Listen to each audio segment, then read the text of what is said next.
The familiar wail of an ambulance siren once offered a promise of hope. It was the sound of help arriving, of a crisis being met with courage and calm professionalism. But tonight, across the United Kingdom, that sound is increasingly being replaced by a chilling silence. In the heart of our cities, in neighborhoods now chillingly referred to as red zones, paramedics are being forced to wait. They wait for police escorts. They wait for clearance. They wait while the golden hour for a patient ticks mercilessly away. This isn't a dystopian film. This is Britain today, on December 15th, 2025. A nation once proud of its National Health Service is now watching its frontline heroes become targets. Imagine the scene, repeated with terrifying frequency. A 999 call comes in, a suspected heart attack, a child struggling to breathe, a victim of a brutal assault. The ambulance is dispatched, its blue lights cutting through the darkness. But then it stops just streets away from the person who desperately needs it. The crew, two dedicated professionals who signed up to save lives, are told the area is too dangerous to enter alone. They must wait for the police, who are themselves stretched to their absolute limit. Minutes feel like hours, and for the person waiting, those minutes can be the difference between life and death. This is the new, shocking reality for the NHS. This breakdown of trust and safety is a national disgrace. The men and women we clap for, the heroes we praise, are now being spat at, threatened, and physically assaulted for simply doing their jobs. They wear a uniform that should command respect, but it has instead become a target. They carry defibrillators and bandages, not weapons. Yet they are being forced to navigate warlike conditions in postcodes where law and order seem to have evaporated. How did we get here? How did we allow the very fabric of our civilized society to fray to the point where lifesavers now fear for their own lives? The stories are coming thick and fast, not from official press releases, but from hushed conversations and leaked reports from within the ambulance trusts themselves. These are not isolated incidents, but a pattern, a symptom of a much deeper sickness in the country. The paramedics are the canaries in the coal mine, and they are suffocating. Their pleas for help have, for too long, fallen on deaf ears. Now, with response times plummeting and staff morale hitting rock bottom, we are standing on the precipice of a full-blown catastrophe. The siren is falling silent, and we must ask ourselves why.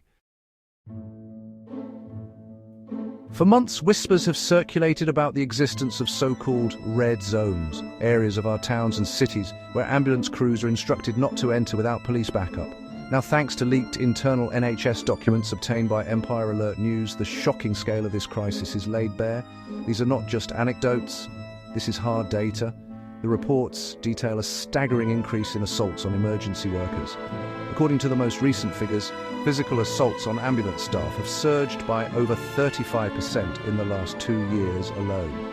That's thousands of dedicated paramedics being punched, kicked, spat on, or worse, while trying to save a life.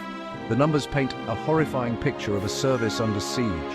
In major metropolitan areas like London, Manchester and Birmingham, dozens of postcodes have been flagged for no-go protocols. A leaked memo from one ambulance trust explicitly states that crews must await police presence before proceeding to calls in these designated zones, citing unacceptable levels of hostility and violence. This isn't just about a few troublemakers. It reflects a systemic breakdown of safety.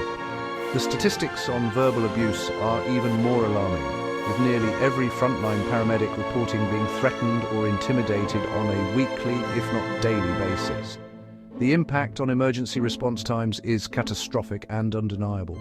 Official NHS data, when cross-referenced with the locations of these red zones, shows a direct correlation. In these high-risk areas, the average response time for a Category 2 emergency, such as a stroke or chest pain, has ballooned from the target of 18 minutes to, in some cases, over an hour. An hour, let that sink in. An hour for someone who thinks they're having a stroke. This is a death sentence handed down not by a doctor, but by a postcode lottery of violence and fear. The system is failing the public in the most fundamental way possible. These red zones are not just geographical locations, they are symbols of a wider societal collapse. The leaked reports serve as a damning indictment of our failure to protect our protectors. They reveal that ambulance trusts are now spending millions of pounds, money that should be spent on new vehicles and life-saving equipment. on stab vests, body-worn cameras, and conflict resolution training for their staff. We are equipping our medics for a battlefield, not a community health crisis. The data doesn't lie.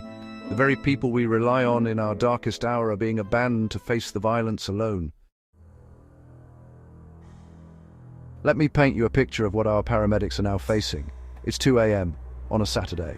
A call comes through for a man who has collapsed in a dense, high-rise housing estate.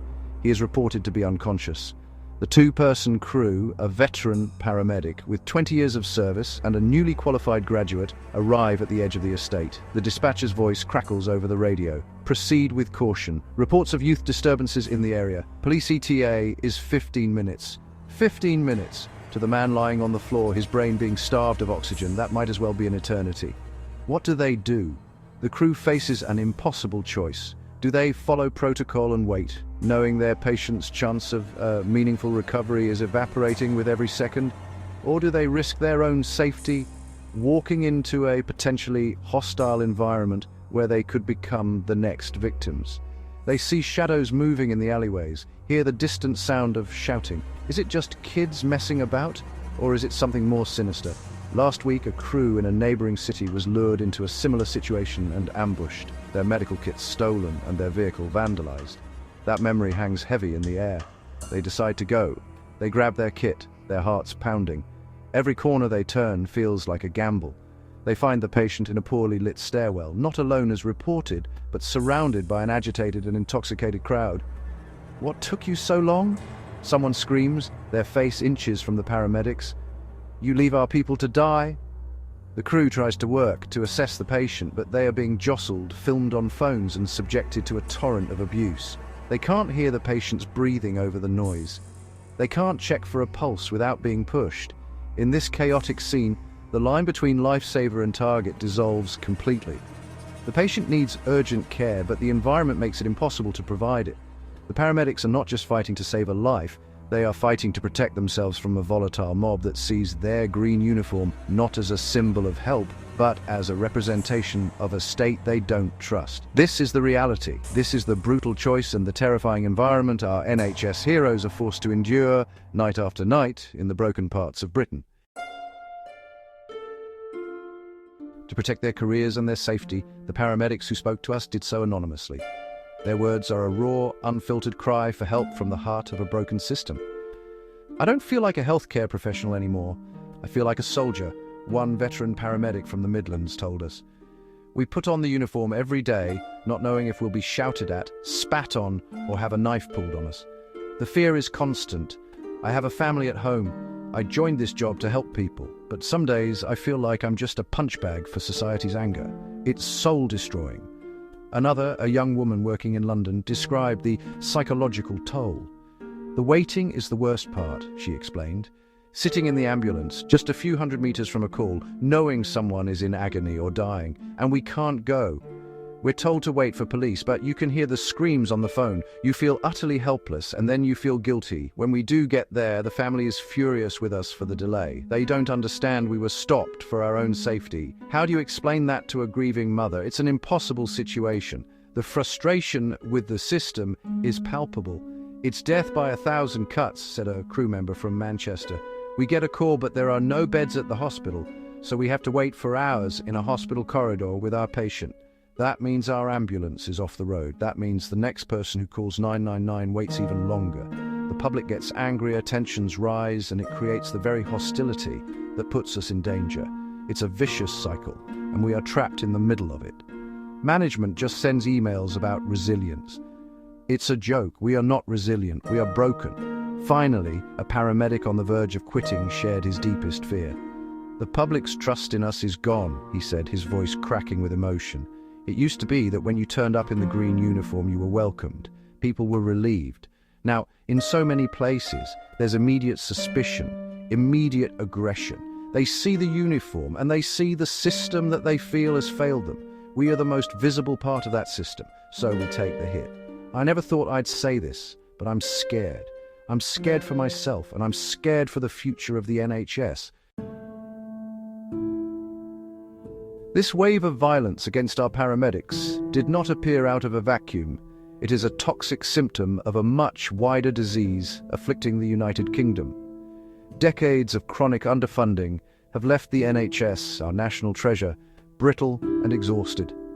There are not enough staff, not enough beds, and not enough resources to cope with ever-increasing demand. When a system is stretched this thin, it begins to fail. And when it fails, public frustration inevitably boils over. The paramedics in their green uniforms are simply the most visible and accessible representatives of this failing system, making them the undeserving targets of public rage. The crisis is compounded by the logjam in our hospitals. Ambulance crews are now forced to spend, on average, hours of their shifts waiting in hospital corridors to hand over patients because there are no available beds. This is not the fault of the A&E staff, who are also working under immense pressure. It's a system-wide failure. But the consequence is clear. For every hour an ambulance is stuck at a hospital, it is an hour it cannot respond to new emergencies. This directly leads to the dangerously long response times that inflame community tensions and put crews at risk when they finally arrive. Into this pressure cooker, we must add complex and delicate social factors. In some overcrowded urban areas, particularly those with high concentrations of new migrant communities, tensions are high. A lack of integration, coupled with language barriers and a deep-seated mistrust of authority figures, can create volatile situations. When an ambulance crew arrives, they may not be seen as neutral medical helpers, but as an arm of the state. A state that some residents feel has neglected or marginalized them. This is not about blaming any single group. It is about acknowledging that social friction, poverty, and community breakdown are fueling the fire that our paramedics are forced to walk through. Ultimately, this is a story of cause and effect. Underfunding leads to hospital delays. Hospital delays lead to longer response times. Longer response times lead to public anger. And in communities already fractured by social tension and mistrust, that anger explodes into violence directed at the first person in a uniform who appears. Our paramedics are caught in the crossfire of a perfect storm, created by political neglect, systemic failure, and societal decay. They are not the cause of the problem, but they are paying the highest price for it. If you were to listen only to the government, you would think this crisis was a minor issue, a few unfortunate incidents being sensationalized by the media. The official statements are a masterclass in detached reassurance and political deflection. A spokesperson for the Department of Health will invariably appear, armed with carefully selected statistics, to tell us that the government is investing record sums into the NHS and working tirelessly to bring down response times. They will condemn the attacks on staff, calling them utterly unacceptable, and promise to look into giving emergency workers better protection. The Health Secretary will stand at a podium and speak of new measures and tougher sentences for those who assault emergency workers, as if a new law alone can mend the deep-seated anger and mistrust on our streets. They talk about pilot schemes for body-worn cameras and partnerships with police forces, presenting these as proactive solutions rather than what they are: desperate reactive measures to a crisis that has been allowed to spiral out of control. It is a narrative of control, of action, of a situation being managed. It is a narrative that bears absolutely no resemblance to the reality on the ground. While ministers speak of progress, paramedics on the front line speak of fear and abandonment. While the government boasts of investment, crews are taping up broken equipment and worrying about the fuel in their tanks. While officials promise tougher sentences, paramedics know that many of their attackers will never be caught, and if they are, the courts are too overburdened to deliver swift justice. This is the tale of two Britons, the polished, sanitized version presented in Westminster press briefings, and the raw, dangerous and desperate reality lived by our emergency services every single day. The disconnect is staggering, and it breeds a deep cynicism among frontline staff. They hear the empty platitudes and the recycled promises, and they know that nothing will fundamentally change. They know that until the root causes, the underfunding, the hospital queues, the social decay, are addressed, the violence will continue. The official statements are not just unhelpful, they are insulting. They are a slap in the face to every paramedic who has been spat on, threatened, or left waiting for a police escort while their patient's life hangs in the balance. The government is not living in the same country as its own emergency workers. This is a moment of national shame, but it must also be a moment of national reckoning. The siren is not just a sound, it is the heartbeat of the social contract. It signifies a society that agrees, at the most fundamental level, to care for its own in their moment of greatest need. If we allow that sound to be silenced by fear and violence, we have lost something profoundly important about who we are as a nation. This is not a political football to be kicked between parties. This is a human crisis that demands a human response from all of us. First, the violence must stop. There can be no excuse, no justification for attacking a paramedic. It is an act of supreme cowardice and self-destruction. We must, as communities, make it clear that these individuals are our lifelines. They enter our homes, care for our parents, and save our children. To meet their compassion with aggression is to poison the well from which we all must drink. Respect for the uniform is not a request. It is the bare minimum requirement of a civilized society. This message needs to be heard in every community, in every language spoken in modern Britain. Second, the government must get real. Stop the spin, stop the sanitized press releases, and start listening to the people on the front line. They need more than just stab vests and cameras. They need a health and social care system that actually works. This means properly funding the NHS to end the scandalous hospital handover delays. It means investing in community services, in mental health support, and in tackling the root causes of the social decay that breeds such anger and desperation. It requires honesty about the scale of the problem and a genuine long-term commitment to fixing it. Finally, we all have a role to play. We must rebuild the bonds of trust between the NHS and the communities it serves. We must teach our children that the people in green are heroes, not enemies. We must look out for our paramedics, offer them a word of thanks, and ensure they feel safe working on our streets. This is a battle for the soul of Britain. We can either descend further into a society of red zones and fear, or we can come together to protect our protectors and ensure that when we call for help, help will always come. The choice is ours.